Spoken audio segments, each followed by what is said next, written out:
देखिए बेटा, आज हम शुरू करेंगे केमिकल बॉन्डिंग।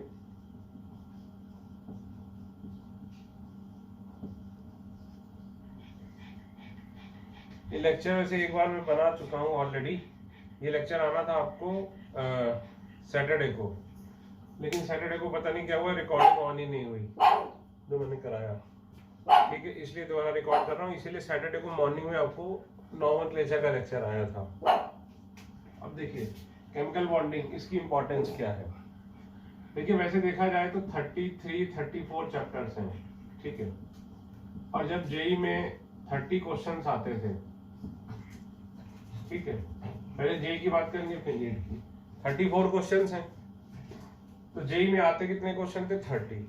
यानी एक चैप्टर से एक क्वेश्चन भी पकड़ो तब भी 4 चैप्टर ऐसे होंगे जिससे एक भी क्वेश्चन नहीं आएगा, ठीक। लेकिन फिर भी इस अकेले चैप्टर से आप मान लीजिए 6 to 8 क्वेश्चन आते हैं। यानी अगर देखा जाए तो इन टर्म्स ऑफ इंपॉर्टेंस ये 6 चैप्टर के बराबर है, समझे ना आप। और अगर नीट की बात करें, नीट की, तो नीट में 45 क्वेश्चन आते हैं, ठीक है। तो 45 में से आप मान लो कम से कम 8 से 10 क्वेश्चन, या मान लीजिए 7 से 10 क्वेश्चन नीट में इसमें से आते हैं। तो ये chapter in terms of importance, this is the most important chapter of chemistry 11th-12th मिलाकर, ठीक है। और ये जिस तरह से हम पढ़ेंगे उस तरीके से इतने क्वेश्चन आएंगे इसमें, ठीक है। देखिए इनऑर्गेनिक में बेसिकली है क्या, इनऑर्गेनिक के मेजर चैप्टर कौन से हैं आपके? पहला चैप्टर है पीरियोडिक टेबल, जो हमने कर लिया। दूसरा चैप्टर है केमिकल बॉन्डिंग। तीसरा चैप्टर है कोऑर्डिनेशन। तो चौथा चैप्टर है एस ब्लॉक। पांचवा चैप्टर है बी ब्लॉक, फिर मेटलर्जी और डीएफ ब्लॉक, ठीक। तो आप ये समझ लीजिए, ये सबसे इंपॉर्टेंट चैप्टर है, ये सेकंड, ये थर्ड। अगर हम साइज की बात करें तो जितने टाइम में ये सारे चैप्टर होंगे उतने अकेले टाइम में ये होगा। जितने इन सबसे मिलाकर क्वेश्चन आएंगे उससे ज्यादा क्वेश्चन इसमें से आएंगे, ठीक है। जितना ये पूरा पढ़ के आएगा उसमें से ज्यादा क्वेश्चन इसमें से आएंगे केमिकल बॉन्डिंग में से। कोऑर्डिनेशन केमिस्ट्री का third most important chapter, overall chemistry की अगर मैं बात करूं तो केमिस्ट्री का थर्ड मोस्ट इंपॉर्टेंट चैप्टर, ठीक। तो इसमें से भी इसका जो 30% सिलेबस है वो केमिकल बॉन्डिंग ही है, ठीक। पी ब्लॉक में आप मान लीजिए 2 टाइप के सवाल बनते हैं, एक केमिकल बॉन्डिंग बेस्ड और एक रिएक्शंस। तो ये जो पी ब्लॉक का भी केमिकल बॉन्डिंग वाला है वो भी हम इसी में पढ़ लेंगे, ठीक है। तो केमिकल बॉन्डिंग हम इस तरह से पढ़ेंगे, आप ये मान लीजिए कि 15 to 20% आपका जो पूरी केमिस्ट्री 11th-12th मिलाकर उसमें से मिनिमम 15% जो सिलेबस है वो आपका ये चैप्टर कवर करेगा। और ये चैप्टर में इस तरह से कराऊंगा आपको, और इस चैप्टर में सवाल है नहीं, न्यूमेरिकल नहीं आता। और मैं ये चैप्टर आपको इस तरह से कराऊंगा कि आपको इतनी प्रैक्टिस करा दूंगा कि आप आंसर इसका ओरल बताओगे, बिल्कुल ओरल, लिखने की आपको जरूरत ही नहीं पड़ेगी, ठीक है। इसलिए चैप्टर चलेगा। ये इंपॉर्टेंस में देखा जाए तो अकेला 6 या 7 चैप्टर के बराबर है, ठीक है। इसलिए ये लगभग मैं पढ़ाऊंगा आपको 55 लेक्चर्स में, 55 लेक्चर्स, ठीक। ये केमिकल बॉन्डिंग 3 हिस्सों में मैं बांटता हूं अपने पढ़ाने के पॉइंट ऑफ व्यू से, chemical bonding 1, chemical bonding 2, chemical bonding 3। तो तीनों मिलाकर लगभग इतने लेक्चर लगेंगे, और इसमें से आएगा भी कितना मैंने आपको बता दिया है, ठीक है। और इसमें सवाल आप सही कर ही लोगे, गलत नहीं कर पाओगे। उसके लिए जरूरी है प्रैक्टिस, ज्यादा प्रैक्टिस करोगे सवाल बिल्कुल सही करोगे, ठीक है। नॉर्मली जो मैंने देखा है बच्चे जनरली सवाल इसके, और एक बात ये नहीं कि सब लोग इसके सवाल कर लेते हैं, जैसे पिछले साल था रेजोनेंस के जो 12th वाले बच्चे थे वो सारे थे, तो उनका कहना था सर केमिकल बॉन्डिंग पढ़ा दो, मेरे रेजोनेंस में बिल्कुल भी समझ में नहीं आया। और इसके अलावा जो 11th वाले भी रेजोनेंस के बच्चे सारे आए थे, उनको सबको फिर से मुझे ये चैप्टर पढ़ाना पड़ा था। इवन अभी भी 12th में जो रेजोनेंस के कई बच्चे आए हैं, रेजोनेंस से कई बच्चे आए हैं जिन्होंने 11th में मुझसे केमिकल बॉन्डिंग नहीं पढ़ा, वो अभी भी कह रहे हैं कि सर केमिकल बॉन्डिंग जैसे ही आपके लेक्चर्स आए हमें दे देना, हम पढ़ेंगे। तो ये सबसे ज्यादा इंपॉर्टेंट चैप्टर है पूरी केमिस्ट्री का, इसीलिए ये सबसे बड़ा चैप्टर भी है, the most important and the biggest chapter. तो क्या होगा, धीरे धीरे मैं प्रैक्टिस कराता जाऊंगा, धीरे धीरे आपकी आदत पड़ती जाएगी इसमें क्वेश्चन करने की। ठीक, अब अगर क्लास में होता तो भाई आपसे मैं पहला क्वेश्चन ये पूछता कि भाई केमिकल बॉन्ड क्या होता है, what do you mean by chemical bond? Chemical bond होता क्या है भाई, है कि नहीं?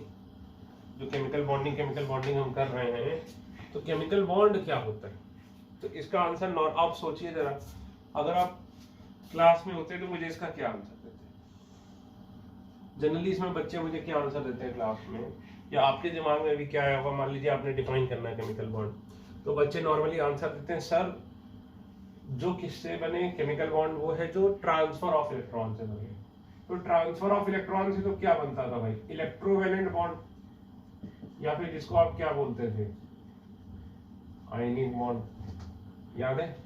इलेक्ट्रोवैलेंट या फिर आयनिक बॉन्ड।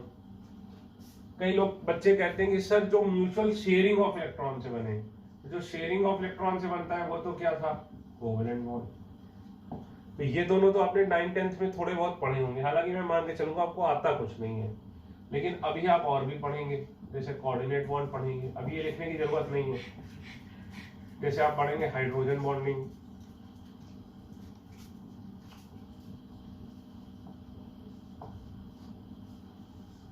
और जैसे आप पढ़ेंगे मेटालिक बॉन्डिंग,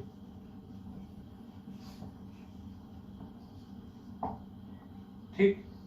तो इतने सारे आप पढ़ेंगे अभी 11th-12th में, मतलब 11th-12th में क्या 11th में। तो फिर से वही क्वेश्चन है कि केमिकल बॉन्ड क्या है, बताओ। तो लिखिए, chemical bond is the force of attraction between, chemical bond is the force of attraction between atoms या फिर आयंस ऑफ अ मॉलिक्यूल। तो केमिकल बॉन्ड बेसिकली क्या है, फोर्स ऑफ अट्रैक्शन। अब एक बात ध्यान रखना, आपको कई बार बताया है, जब भी फोर्स ऑफ अट्रैक्शन बढ़ेगा तो क्या होगा बेटा बताओ, स्टेबिलिटी बढ़ती है और एनर्जी कम होती है। भाई नेचर में कोई भी चीज क्यों होती, क्यों है, बाय डिफॉल्ट उसके होने का कारण क्या होता है कि नेचर में कोई भी चीज अपनी क्या करना चाहती है, स्टेबिलिटी बढ़ाना चाहती है।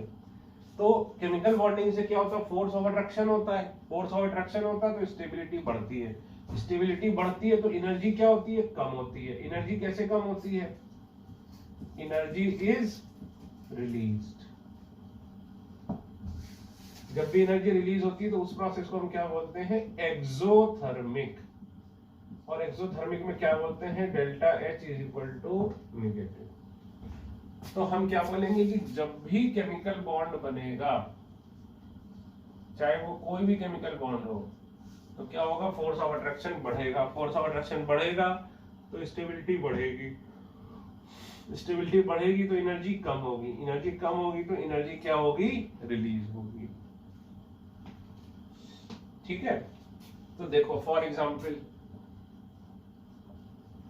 जैसे sodium gaseous plus chlorine gaseous, तो गैसियस स्टेट में देखो क्या था, ये मॉलिक्यूल्स दूर दूर थे, मॉलिक्यूल्स क्या, ये एटम्स क्या थे, दूर दूर थे, दूर दूर थे, यानी इसमें नो फोर्स ऑफ अट्रैक्शन। ठीक, फिर क्या हुआ, ये पास आ गए, NaCl सॉलिड बन गया। जो NaCl सॉलिड, तो NaCl तो सबको पता ही होगा, जो घर में कॉमन नमक होता है सफेद वाला, अब इसके बीच में क्या आ गया, ये देखो फोर्स ऑफ अट्रैक्शन। ठीक, इसके बीच में क्या आ गया, फोर्स ऑफ अट्रैक्शन। तो फोर्स ऑफ अट्रैक्शन आ गया तो क्या होगा भाई, फोर्स ऑफ अट्रैक्शन आया तो बेटा क्या होगा ये बताओ, इसकी फोर्स ऑफ अट्रैक्शन आएगा तो स्टेबिलिटी बढ़ जाएगी। ठीक है, फोर्स ऑफ अट्रैक्शन आएगा तो क्या होगा, स्टेबिलिटी बढ़ जाएगी। तो एनर्जी क्या होगी, कम होगी।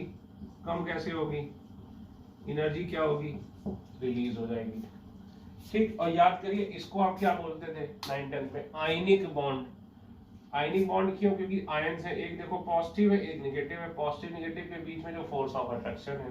अच्छा, जो पॉजिटिव नेगेटिव के बीच में फोर्स ऑफ अट्रैक्शन होता है उसको क्या बोलते हैं, इलेक्ट्रोस्टैटिक फोर्स ऑफ अट्रैक्शन। क्या बोलते हैं, इलेक्ट्रोस्टैटिक फोर्स ऑफ अट्रैक्शन। तो एनर्जी रिलीज हुई, इसीलिए हम यहां क्या लिखेंगे, प्लस एनर्जी। ठीक है, ठीक। अब एक बात बताओ, लिख लो इसको यहां तक।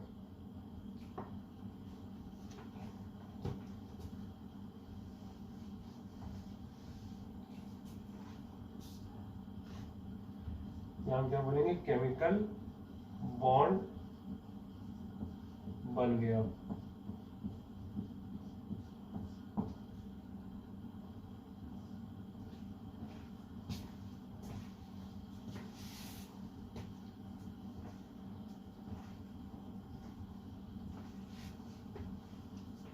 ठीक है, ये लिख लिया। अब देखो, ये फोर्स ऑफ अट्रैक्शन जितना ज्यादा होगा स्टेबिलिटी उतनी ही ज्यादा होगी, मानते हो। अब इसके बाद देखो, फोर्स ऑफ अट्रैक्शन जितना ज्यादा होगा, भाई कोई अगर हमें बोलना है कि स्ट्रॉन्गर, कौन ज्यादा स्ट्रॉन्गर केमिकल बॉन्ड है, तो स्ट्रॉन्गर केमिकल बॉन्ड में क्या होगा, ज्यादा फोर्स ऑफ अट्रैक्शन। ज्यादा फोर्स ऑफ अट्रैक्शन तो ज्यादा स्टेबिलिटी, ज्यादा स्टेबिलिटी तो क्या बोलेंगे, more energy will be released, more energy will be released. तो हम क्या बोल सकते हैं कि strength of chemical bond, strength of chemical bond is directly proportional to energy released during bond formation.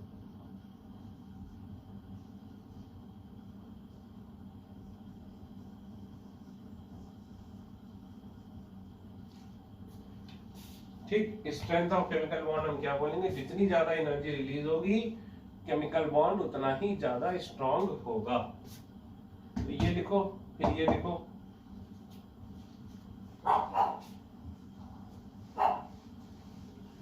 इसके बाद देखो कि जितनी ज्यादा एनर्जी रिलीज होगी केमिकल बॉन्ड उतना ही ज्यादा स्ट्रॉन्ग होगा।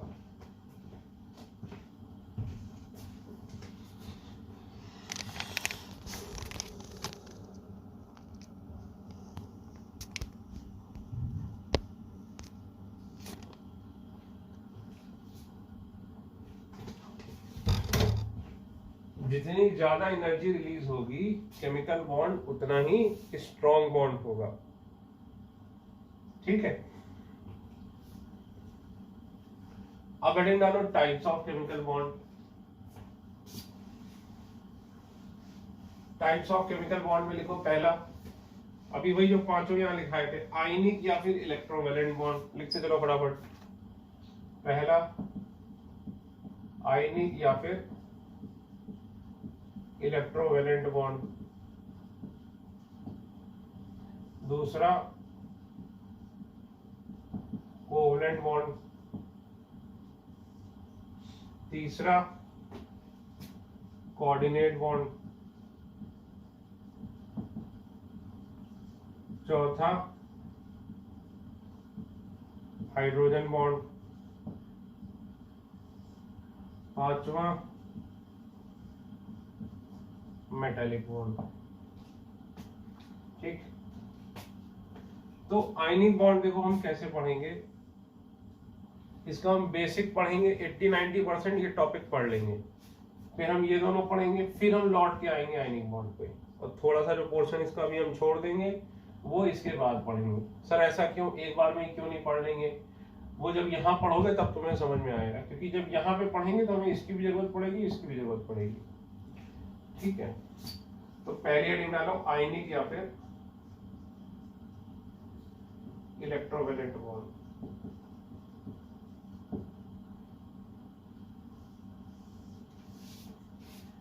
अब ये क्या होता था याद करो, अब पॉजिटिव निगेटिव वाला होता था ये, तो पॉजिटिव निगेटिव वाले में क्या होता था, तो ये जो फोर्स ऑफ अट्रैक्शन है इसको क्या बोलते थे बताओ? Electrostatic force of attraction. इसको क्या बोलते थे? Electrostatic force of attraction. तो लिखो कि it is the electrostatic force of attraction between, it is the electrostatic force of attraction between positive and negative ion formed by transfer of electron,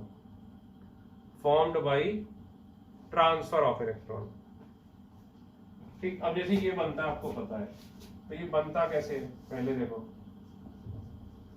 sodium क्या है? Metal है। Metal क्या होता है? जो अपना इलेक्ट्रॉन इजीली दे दे, ठीक। सोडियम क्या है? मेटल है। मेटल क्या होता है? जो अपना इलेक्ट्रॉन इजीली दे दे। तो पहले स्टेप में इसने अपना इलेक्ट्रॉन दिया। क्लोरीन क्या है? Non metal. नॉन मेटल क्या होता है? तो दूसरों का इलेक्ट्रॉन खाने के लिए भूखा बैठा होता है, तो दूसरों का इलेक्ट्रॉन जल्दी से ले लेगा, जितनी जल्दी ले लेगा उसको हम क्या बोलेंगे? उतना ही अच्छा। वो क्या है? Non metal. ये देखो, इसको ऐड कर दो, ठीक। तो फिर क्या होगा अगले स्टेप में?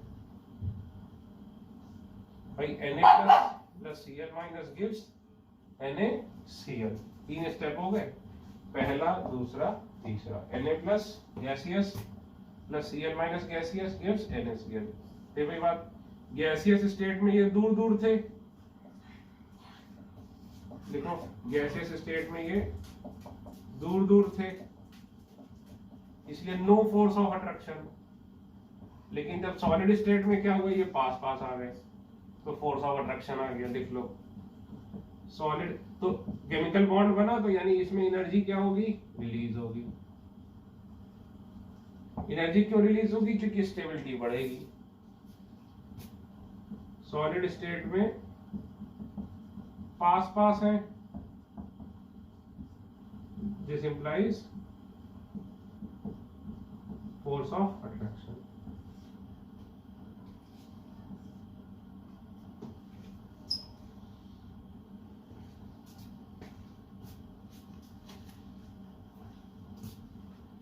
ठीक है,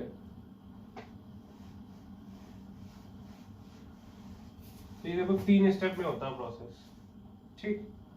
अब देखो इसमें हुआ क्या, चाहो तो लिख लो, whenever chemical bond is form energy will be released. इनको यहां से हटो, हटो यहां से, चलो यहां से हट जाओ।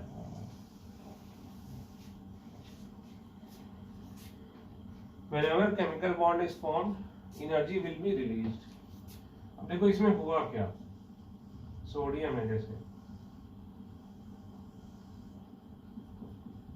सोडियम की कॉन्फ़िगरेशन क्या है? 281 प्लस क्लोरीन की क्या है? 287।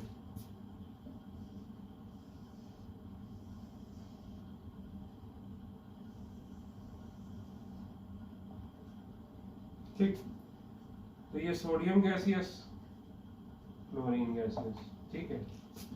2 electron 8 electron 1 electron, 2 electron 8 electron 7 electron. ये 1 इलेक्ट्रॉन अगर ट्रांसफर हो जाएगा,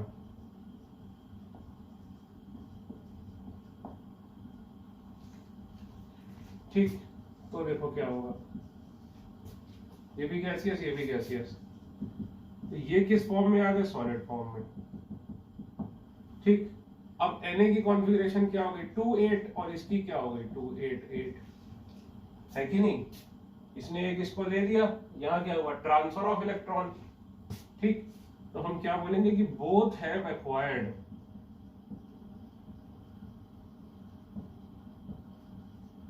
नोबल गैस कॉन्फ़िगरेशन।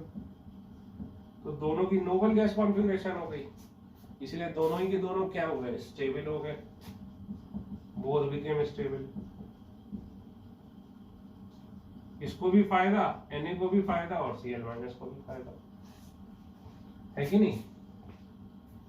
ये लिख लो भाई एग्जांपल 1 आयनिक बॉन्ड का।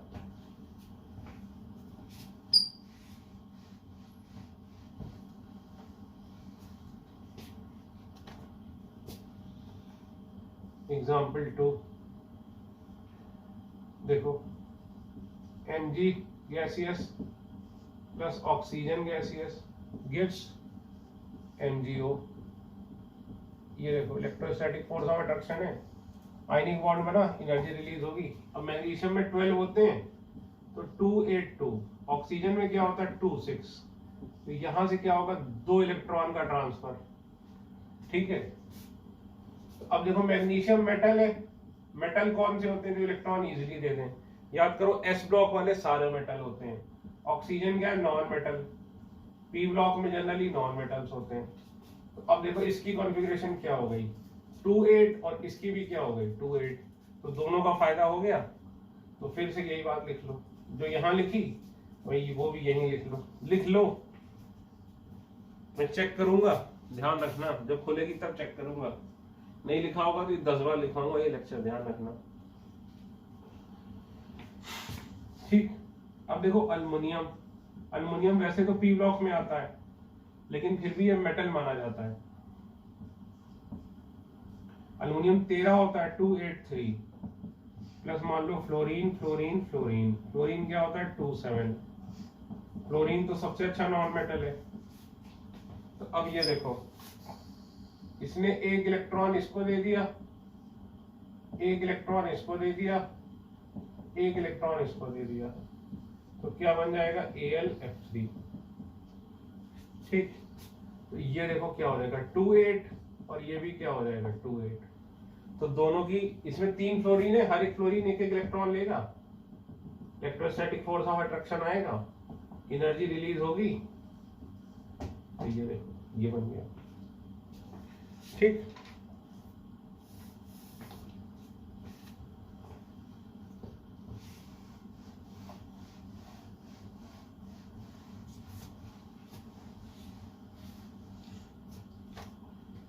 अब हेडिंग डालो, इलेक्ट्रोवैलेंसी। तो लिखो valency in ionic bond is known as electrovalency. Valency in ionic bond is known as electrovalency. ठीक है, आगे लिखो valency is never negative. Valency is never negative, it is always positive.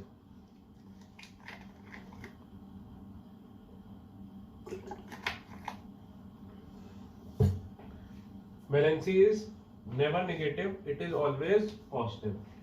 For example, देखो NaCl में electrovalency या फिर valency की बात करें, सोडियम ने एक इलेक्ट्रॉन दिया था तो सोडियम की वैलेंसी 1, Cl ने एक एक्सेप्ट किया था तो 1। ऐसा नहीं है प्लस या माइनस नहीं लगाएंगे। दूसरा देखो MgO, तो मैग्नीशियम ने 2 इलेक्ट्रॉन दिए थे तो भी 2, ऑक्सीजन ने 2 लिए थे तो भी 2, प्लस या माइनस नहीं लगाएंगे। इसी तरह देखो तीसरा एग्जांपल, AlF3 किया, अल्युमिनियम ने 3 दिए, फ्लोरीन ने 1 लिया, तो ये इसकी इलेक्ट्रोवैलेंसी हो गई या वैलेंसी हो गई। ये हमेशा पॉजिटिव होती है, लेकिन इसके साथ पॉजिटिव या नेगेटिव कोई भी साइन नहीं लगाते। ठीक, लिख लो कि it depends upon number of valence electrons. Electrovalency depends upon number of valence electrons. ठीक, अब लिखो, हेडिंग डालो conditions for formation of ionic bond. भाई किस कंडीशन में आयनिक बॉन्ड बन जाता है?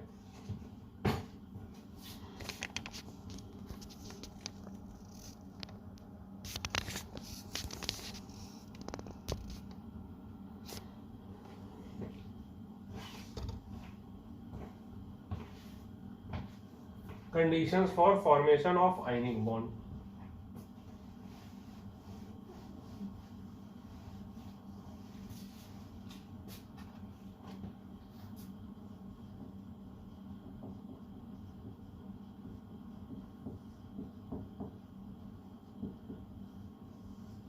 Conditions for formation of ionic bond.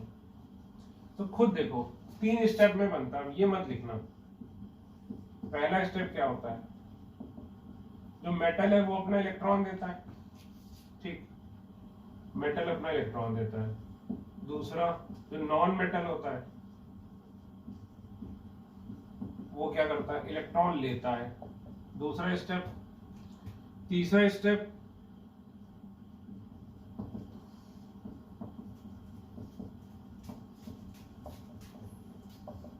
ये बन जाता है और एनर्जी रिलीज होती है, ठीक। 3 स्टेप होते थे। तो खुद सोचो पहला स्टेप क्या होना चाहिए? मेटल जितनी, अब ये मत लिखना, ये कुछ लिखने की जरूरत नहीं। अगर आयनिक बॉन्ड बनाना है तो भाई एक दे रहा है और एक ले रहा है कि नहीं? भाई Na की दे रहा है इलेक्ट्रॉन, तो जो दे रहा है उसकी देने की इच्छा होनी चाहिए और जो ले रहा है उसकी लेने की इच्छा होनी चाहिए। बोलो भाई, है कि नहीं? तभी तो अच्छे से बनेगा। जैसे सोडियम इलेक्ट्रॉन दे रहा है तो सोडियम की क्या होनी चाहिए? इलेक्ट्रॉन देने की इच्छा होनी चाहिए, ज्यादा होनी चाहिए। क्लोरीन इलेक्ट्रॉन ले रहा है तो क्लोरीन की इलेक्ट्रॉन लेने की इच्छा होनी चाहिए।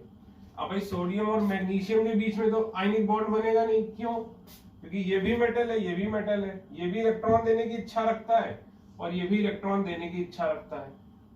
तो इसमें तो आयनिक बॉन्ड बनेगा नहीं। आयनिक बॉन्ड इसलिए किसमें बनता है? नॉर्मली मेटल और नॉन मेटल के बीच में। तो एक मेटल की इलेक्ट्रॉन देने की इच्छा होनी चाहिए, नॉन मेटल की इलेक्ट्रॉन लेने की इच्छा होनी चाहिए। तो तुम खुद बताओ। यानी ये मान लो मेटल है, तो इलेक्ट्रॉन यहां से आसानी से निकलना चाहिए। बताओ भाई, आसानी से इलेक्ट्रॉन निकलना चाहिए।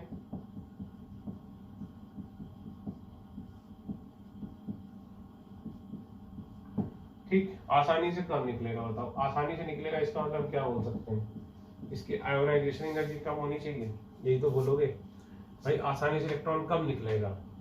जब उसकी क्या होगी? आयोनाइजेशन एनर्जी क्या होगी? कम होगी, है कि नहीं? तो पहला फैक्टर क्या हो गया?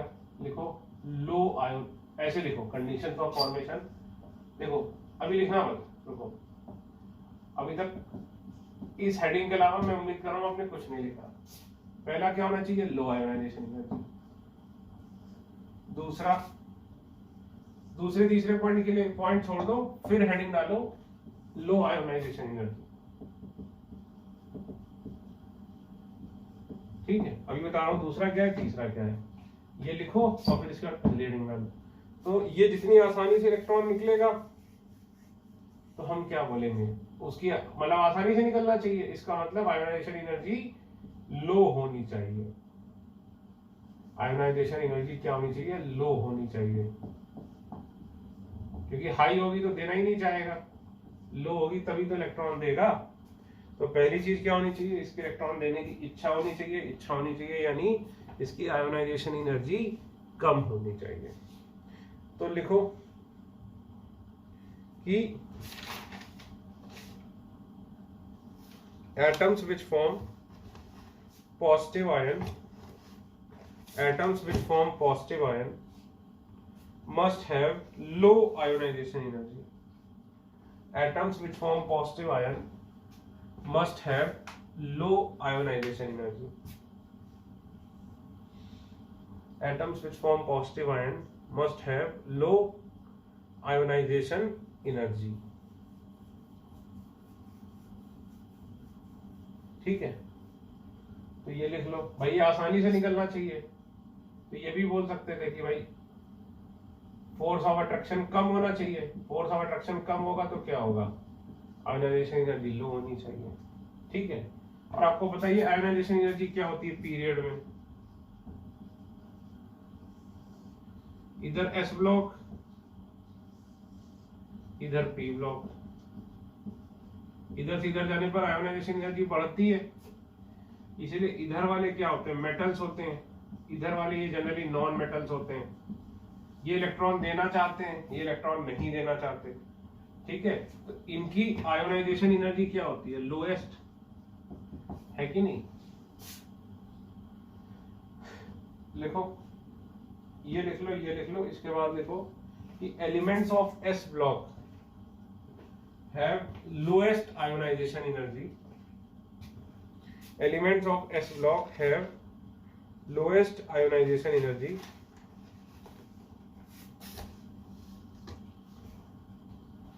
so they give electron very easily and so they give electron very easily। देखो आपको क्या कैसे याद कराया था, याद करो, हेलिना करबसस फर, भीम का सरबरा। ठीक, अब जब भी हम एस ब्लॉक की बात करेंगे हाइड्रोजन की बात नहीं करते, क्यों, क्योंकि हाइड्रोजन का आपने 9th-10th में पढ़ा होगा कि भाई उसको एस ब्लॉक में भी रख सकते हैं और हेलोजन के साथ भी रख सकते हैं, उसकी पोजीशन फिक्स नहीं है पीरियोडिक टेबल में। ठीक है, दूसरी बात FR RA को लेते नहीं, ये रेडियो एक्टिव होते हैं। तो जब भी हम एस ब्लॉक की बात करेंगे आप ये ध्यान रखना, जब भी एस ब्लॉक मैं बोलूं या क्वेश्चन में एस ब्लॉक आए, यानी वो बात किसकी कर रहा है, इन एलिमेंट्स की। ठीक, अब देखो इसमें से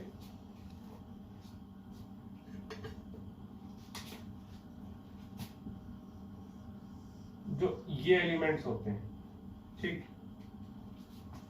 ये फॉर्म आयनिक बॉन्ड ओनली, ये सिर्फ और सिर्फ क्या बनाते हैं, आयनिक बॉन्ड, ये कभी भी कोवलेंट बॉन्ड नहीं बनाते। और आयनिक बॉन्ड में भी क्या करते हैं, ये गिव्स इलेक्ट्रॉन वेरी इजीली, यानी अगर ये प्रेजेंट हैं तो इसका मतलब क्या है, प्रेजेंस ऑफ आयनिक बॉन्ड।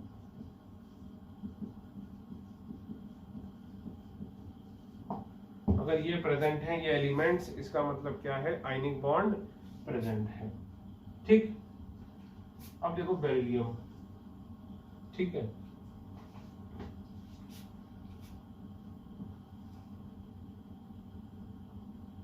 अब देखो बेरिलियम जो है, बेरिलियम एक्सेप्शन है, ये आयनिक बॉन्ड बनाता है जनरली, ठीक, लेकिन ये कोवलेंट बॉन्ड भी बना लेता है। कोवलेंट बॉन्ड किसके साथ बनाता है, with hydrogen and halogen. Halogen का सिंबल पूरी केमिस्ट्री में कैपिटल H से दिखाते हैं। ठीक है, विद हाइड्रोजन एंड हेलोजन। तो ये ऐसा क्यों सर, ऐसा क्यों कि बेरिलियम जो है वो दोनों बना लेता है, बाकी नहीं बना पाते, बेरिलियम में ऐसा क्या खास है, हमें इसका रीजन बताओ। तो इसका रीजन आएगा किसमें, इसी चैप्टर में, जब फजान्स रूल में आपको पढ़ाऊंगा। फजान्स रूल क्या है, वही जो आपको मैंने बोला कि आगे चल के आएगा, तो उसमें ये आपको आएगा। जो आपको बोला नहीं कि कोवलेंट बॉन्ड और कोऑर्डिनेट बॉन्ड के बाद थोड़ा सा पढ़ाऊंगा, उसमें आएगा ये टॉपिक। ठीक है, और एक बात, ऊपर से नीचे जाने पर क्या होता है, साइज बड़ा होता है, फिर से वही बात, पीरियोडिक टेबल की सारी बातें, फोर्स ऑफ अट्रैक्शन कम होता है, आयोनाइजेशन एनर्जी कम होती है, यानी टेंडेंसी टू डोनेट इलेक्ट्रॉन बढ़ती है, यानी नीचे आने पर tendency to form ionic bond increases. ठीक,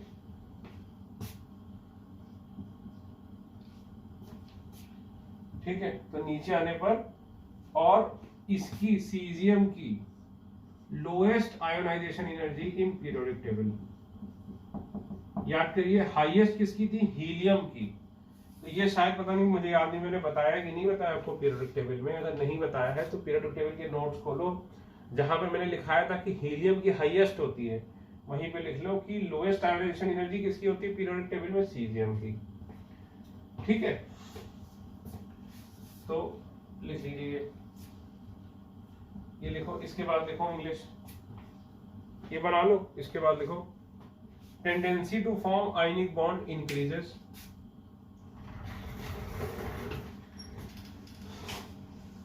tendency to form ionic bond increases from top to bottom,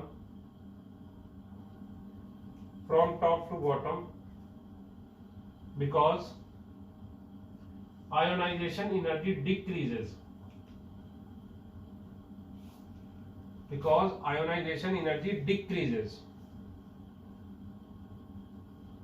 from top to bottom.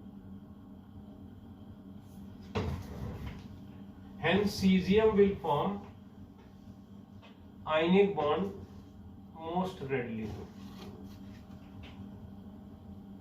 Cesium will form ionic bond most readily. ठीक, question, which of the following is arranged in order of, ये क्या बोले, which of the following compound is most ionic and which is least ionic?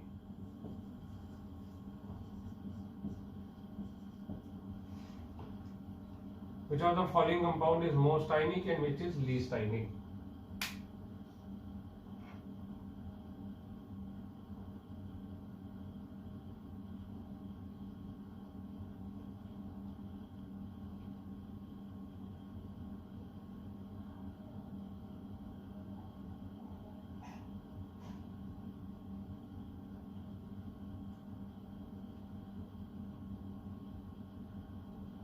Obvious सी बात है कि इसका order क्या होगा भाई,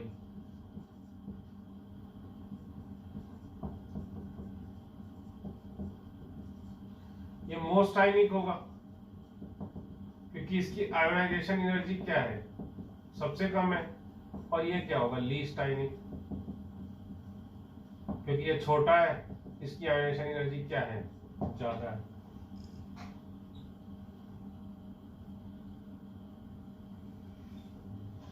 ठीक है ना। अब देखो note,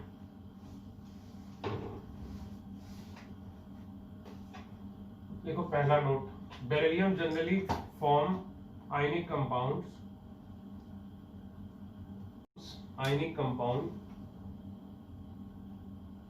but with hydrogen and halogen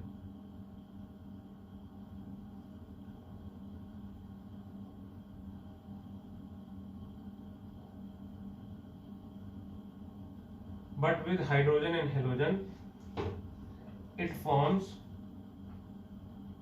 covalent compounds, यानी BeS2, BeF2, BeCl2,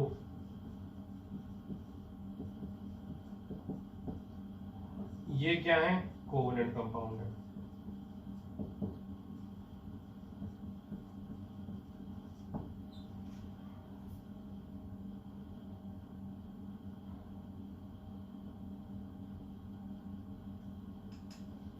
ठीक, नोट 2 देखो, दो अल्युमिनियम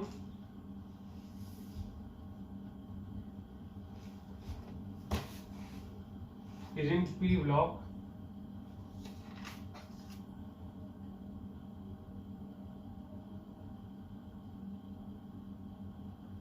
दो aluminium is in P block but still it acts as a metal. AlF3 आयनिक होता है लेकिन AlBr3 मतलब AlCl3, AlBr3, AlI3 ये सारे के सारे क्या होते हैं, कोवेलेंट। ठीक है, ये याद रखना।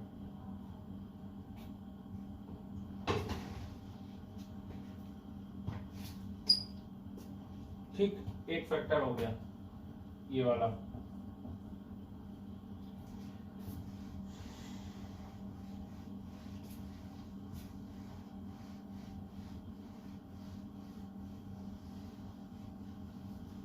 अब मुझे दूसरा फैक्टर बताओ, दूसरा फैक्टर क्या होना चाहिए? तो देखो, इसकी इलेक्ट्रॉन एक्सेप्ट करने की इच्छा होनी चाहिए, और इसकी इच्छा को कैसे नापते हो? याद करो, जब ये इलेक्ट्रॉन एक्सेप्ट करेगा Cl, तो न्यू फोर्स ऑफ अट्रैक्शन आएगा, एनर्जी रिलीज होती थी, और ये जो एनर्जी रिलीज होती थी, याद करो, आइसोलेटेड गैसियस एटम अभी पढ़ा था, तो एनर्जी जो रिलीज होगी उस एनर्जी को क्या बोलते थे? इलेक्ट्रॉन एफिनिटी बोलते थे, याद करो। और जितना ज्यादा न्यूक्लियस और इलेक्ट्रॉन के बीच में फोर्स ऑफ अट्रैक्शन होगा, उतनी ही ज्यादा क्या रिलीज होगी? एनर्जी, या और उतनी ही ज्यादा क्या होगी? Electron affinity. यानी इसकी इलेक्ट्रॉन लेने की इच्छा कितनी है, ये किस बात से आप जज कर सकते हो कि कितनी ज्यादा इलेक्ट्रॉन एफिनिटी है? भाई सिंपल सी बात है, मान लीजिए कोई भी एक चीज है, ठीक है, मान लीजिए इस बॉटल की ही ऑक्शन हो रहा है सपोज, ठीक, एक आदमी इसके 100 रुपए दाम लगा रहा है, एक आदमी इसके 10,000 रुपए दाम लगा रहा है, ठीक है, तो तुम क्या बोलोगे? किसकी, मान लो एक आदमी है ए, वो इस बॉटल के 100 रुपए कह रहा है, हम भाई 100 रुपए देंगे इस बॉटल के, और एक आदमी है बी, वो कह रहा है हम 10,000 रुपए देंगे, तो तुम क्या बोलोगे कि भाई ए बताओ क्या बोलोगे, किसकी इच्छा ज्यादा है इस बॉटल को लेने की? इस बॉटल को लेके बदले में ज्यादा रुपए कौन दे रहा है? बी दे रहा है, तो हम यही बोलेंगे, क्या बोलेंगे कि बी की इच्छा ज्यादा है। ठीक है, इसी तरह इलेक्ट्रॉन ले रहा है, अब बॉटल की जगह क्या है? इलेक्ट्रॉन, और रुपए के बदले में वो क्या दे रहा है आपको? इलेक्ट्रॉन एफिनिटी, एनर्जी दे रहा है। तो अगर मान लो ये 100 जूल एनर्जी रिलीज कर रहा है और ये 1000 जूल एनर्जी रिलीज कर रहा है, तो कौन सा ज्यादा अच्छा है? भाई केमिकल बॉन्डिंग हो ही क्यों रही थी ये बताओ? टू गेन स्टेबिलिटी, और स्टेबिलिटी कब आएगी? जब एनर्जी रिलीज होगी। यानी जब जब एनर्जी रिलीज होगी, जितनी ज्यादा एनर्जी रिलीज होगी, हमारा कंपाउंड उतना ही स्टेबल होगा, और जितना स्टेबल होगा, नेचर यही चाहता है स्टेबिलिटी बढ़े। तो सिंपल सी बात है, जितनी हाई इलेक्ट्रॉन एफिनिटी होगी, उतनी ही ज्यादा क्या होगी? एनर्जी रिलीज होगी, और जितनी ज्यादा एनर्जी रिलीज होगी, कंपाउंड की स्टेबिलिटी उतनी ही ज्यादा होगी। तो हम क्या बोलेंगे कि दूसरा फैक्टर क्या है? High electron affinity. और ये कैसा प्रोसेस है? एक्सोथर्मिक। और ये कैसा प्रोसेस था? आयोनाइजेशन एनर्जी, याद करो, एंडोथर्मिक। तो लिखो इसके अंदर कि electron affinity is the tendency. दूसरी हेडिंग डालो, ये तो याद है स्टार्टिंग में कराया था। दूसरी हेडिंग डालो, high electron affinity.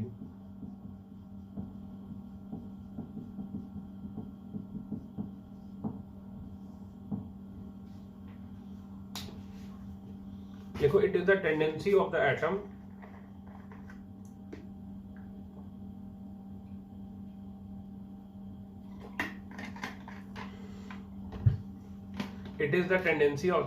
to accept the electron. High electron affinity का मतलब क्या हुआ? It is the tendency of the atom to accept the electron. और एग्जांपल ये देखो,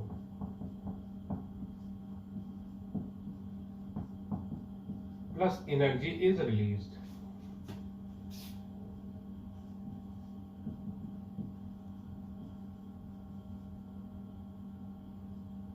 ये जो एनर्जी रिलीज हो रही है, इस एनर्जी को क्या बोलते हैं? Electron affinity. तो भाई सिंपल सी बात है, इलेक्ट्रॉन एफिनिटी जितनी ज्यादा होगी, उतनी ही ज्यादा, लिखो हिंदी में लिखो, इलेक्ट्रॉन एफिनिटी जितनी ज्यादा होगी, उतनी ही ज्यादा एनर्जी भी रिलीज होगी। इलेक्ट्रॉन एफिनिटी जितनी ज्यादा होगी, उतनी ही ज्यादा एनर्जी भी रिलीज होगी।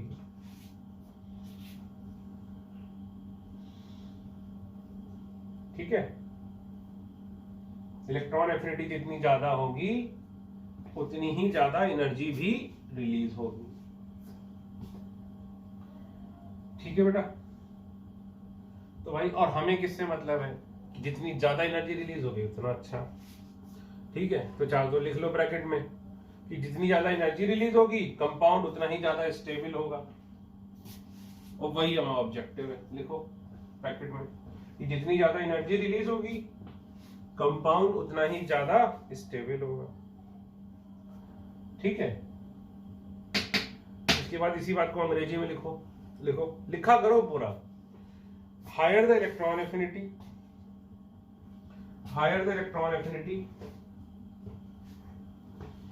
more is the energy released, hence higher is the tendency to accept the electron, hence higher is the tendency to accept the electron, thus easier is the formation of ionic bond। ठीक है, इसके बाद line change करके लिखो कि halogens have highest electron affinity in the period.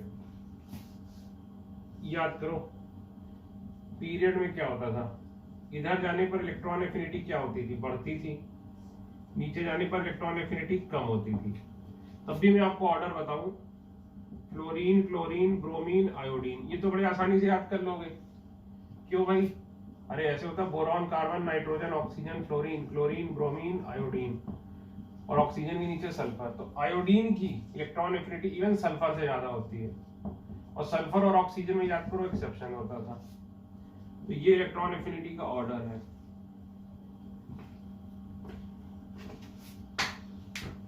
ठीक, तो लिख लो halogens have highest tendency to accept the electron in periodic table.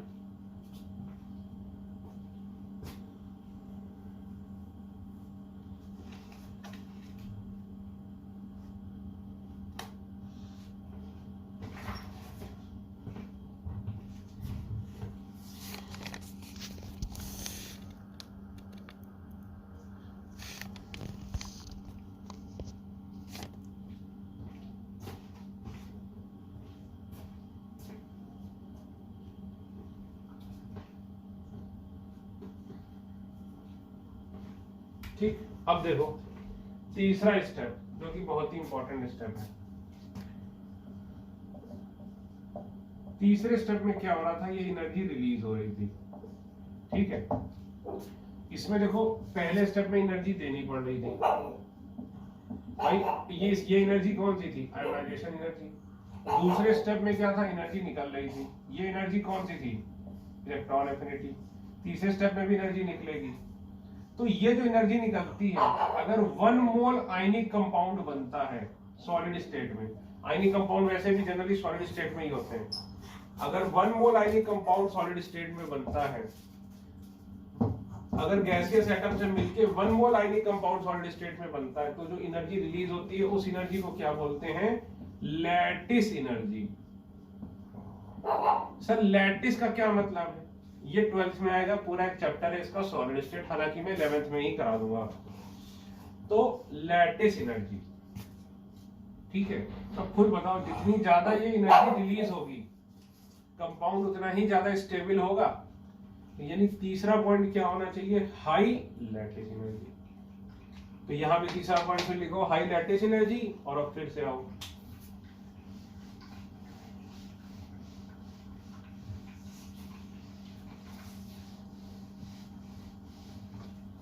कि हाई लैटिस एनर्जी। तो अब तीसरा पॉइंट आ दो हाई लैटिस एनर्जी।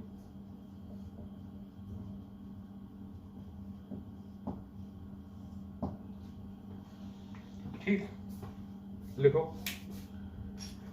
डेफिनेशन लिखो, amount of energy released,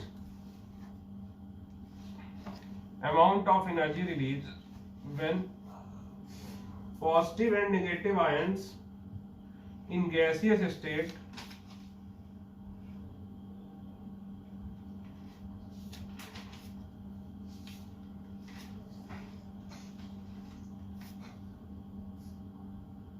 come together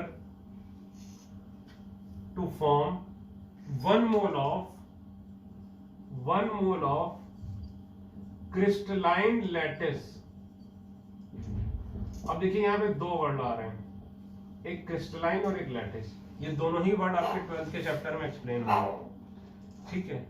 1 mole of crystalline lattice in the solid state, 1 mole of crystalline lattice in the solid state, ठीक।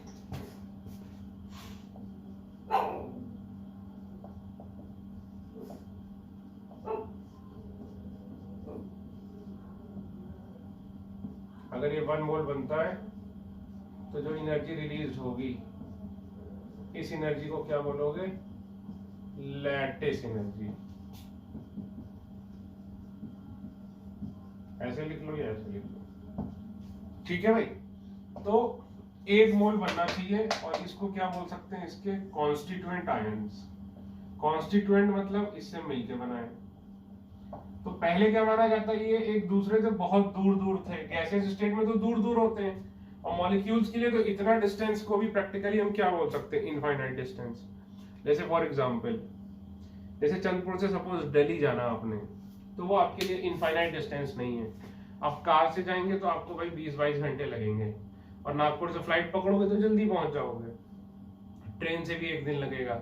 लेकिन चींटी के लिए सोच के देखो, एक चींटी के लिए क्या चंद्रपुर से दिल्ली तक का सफर इनफाइनाइट डिस्टेंस नहीं हो गया? ये बताइए आप।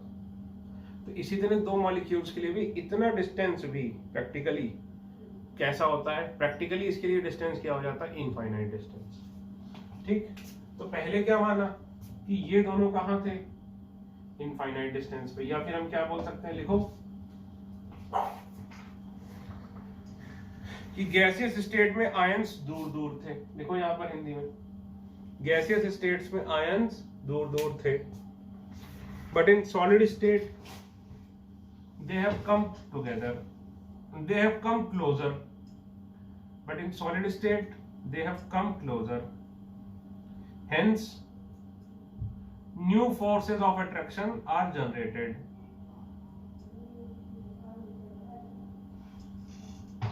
Solid compound will be formed and energy will be released.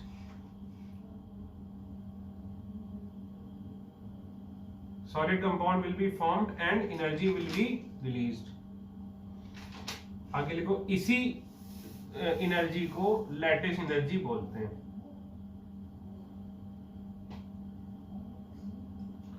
इसी एनर्जी को लैटिस एनर्जी बोलते हैं,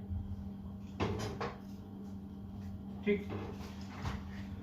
अब देखो, अब हम ओवरऑल तीनों स्टेप को देखते हैं। तीनों स्टेप हुए क्या? तो देखो, formation of ionic bond 3 step में हुआ।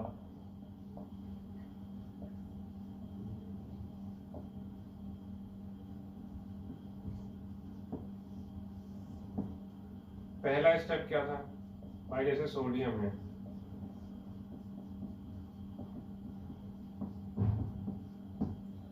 इससे इलेक्ट्रॉन निकाला गया, ठीक है। सोडियम से इलेक्ट्रॉन निकाला गया, तो इसको हमें एनर्जी देनी पड़ी। उस एनर्जी का नाम क्या था? Ionization energy. तो हमें एनर्जी देनी पड़ी, तो उस एनर्जी का नाम क्या था? Ionization energy. तो आयोनाइजेशन एनर्जी क्या थी भाई? एंडोथर्मिक। एंडोथर्मिक यानी इसका डेल्टा एच क्या था? पॉजिटिव। दूसरे स्टेप में क्या हुआ? ये देखो, इसने लिया, तो अब एनर्जी रिलीज होगी। इस एनर्जी को क्या बोलोगे? Electron affinity. इलेक्ट्रॉन एफिनिटी यानी ये क्या है? एक्सोथर्मिक। यानी डेल्टा एच क्या हुआ?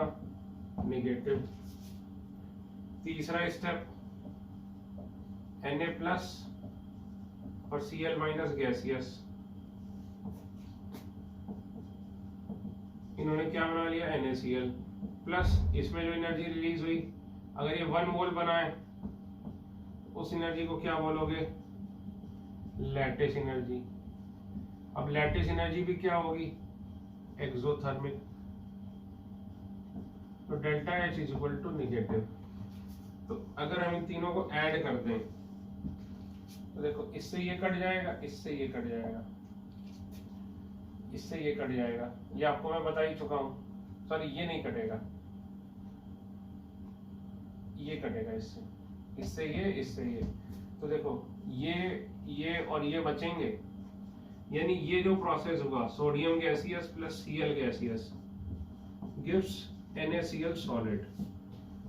इस प्रोसेस में जो टोटल एनर्जी है वो तीन चीजों की सम है। किसकी? अब इन तीनों को ऐड करोगे तो ये एनर्जी भी ऐड होगी, ये plus electron affinity plus lattice energy. ठीक, तो जो एनर्जी टोटल एनर्जी हो रही है वो ये है, ये एंडोथर्मिक है, ये एक्सोथर्मिक है, ये भी क्या है? एक्सोथर्मिक। जो भी एनर्जी का एक्सचेंज हो रहा है वो एनर्जी का एक्सचेंज का सम टोटल ये है कि energy is equal to ionization energy plus electron affinity plus lattice energy. ठीक, लिखो फटाफट।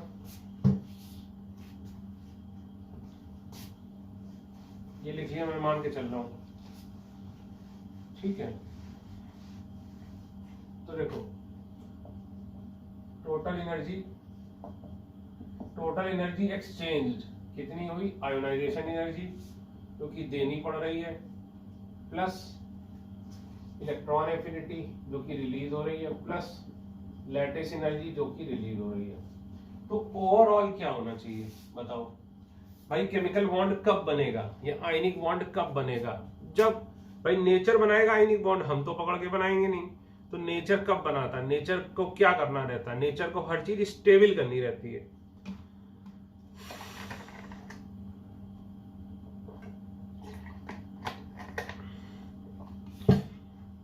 केमिकल बॉन्ड भी जो नेचर में बनता है वो क्या होता है? स्टेबिलिटी के लिए बनता है।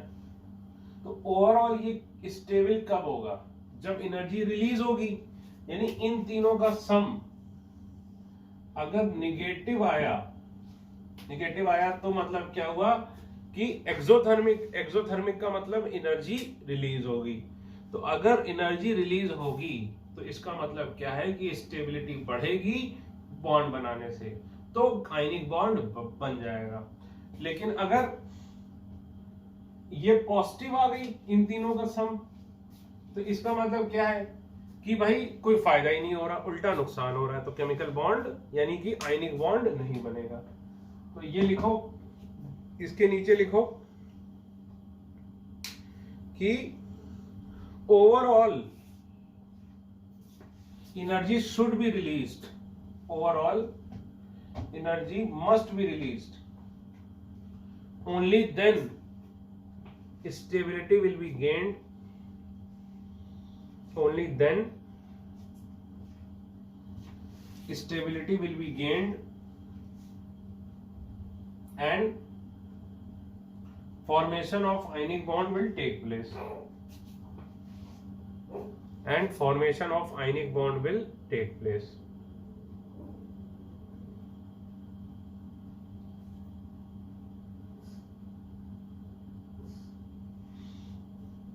ठीक है, देखो तो ओवरऑल लिख लो दिस शुड बी नेगेटिव। यानी कि सपोज देखो होता क्या है, जैसे ये है,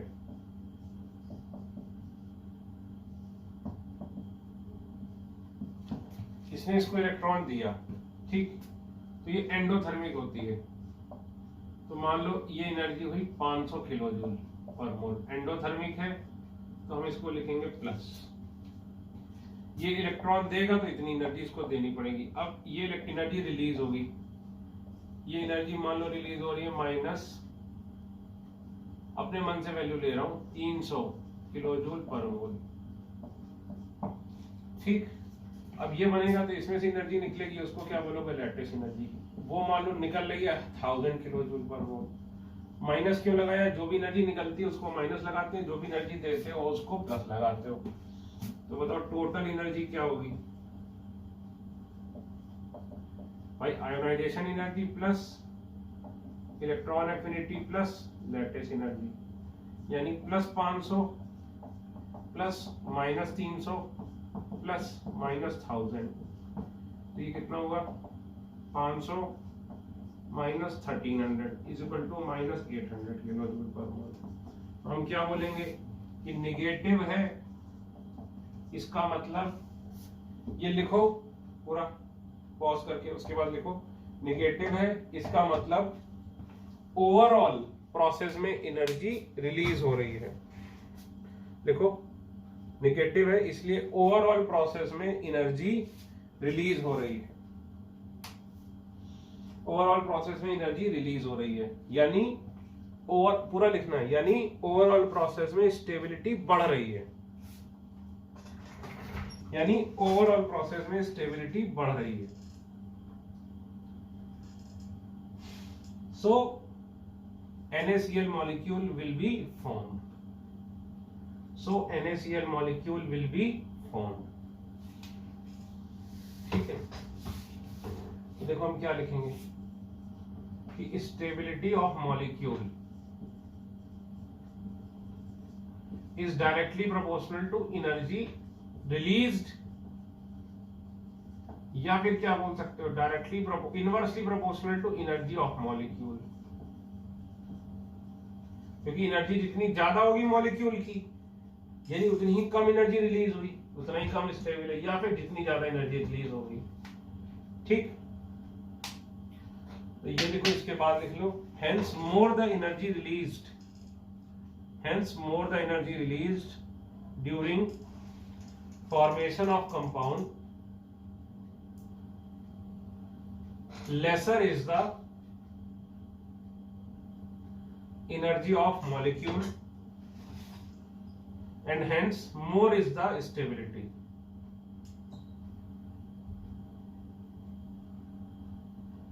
ठीक, लाइन चेंज करके लिखो। अब देखो लैटिस एनर्जी मैंने 1000 लिया, वो दोनों पास पास वैल्यू ली, लेकिन लैटिस एनर्जी की 1000 ली, क्योंकि आयनिक कंपाउंड में क्या होता है, मेजर फैक्टर कौन सा होता है, लैटिस एनर्जी। तो लिखो लाइन चेंज करके, in ionic compound lattice energy is one of the main parameter, lattice energy is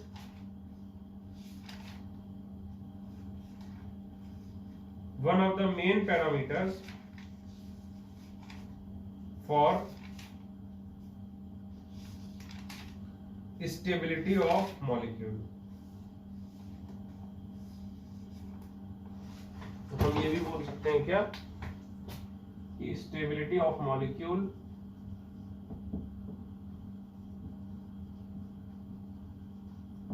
is directly proportional to lattice energy.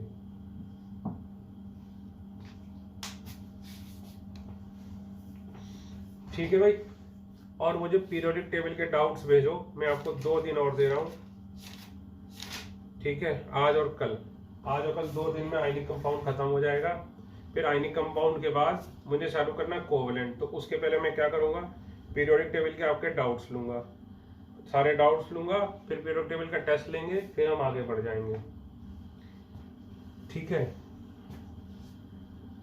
और अभी नॉमेनक्लेचर के एक क्वेश्चन में एक गलती की थी मैंने, शायद चौथा या 5वां था, जिसमें इस टाइप का एक क्वेश्चन था, ये ठीक से क्वेश्चन नहीं याद है, जिसमें एक से ज्यादा मेन चेन बन रही है, तो ये अगले लेक्चर में मैंने करेक्ट करा दिया है, इसको देख लेना। ठीक है, थैंक यू।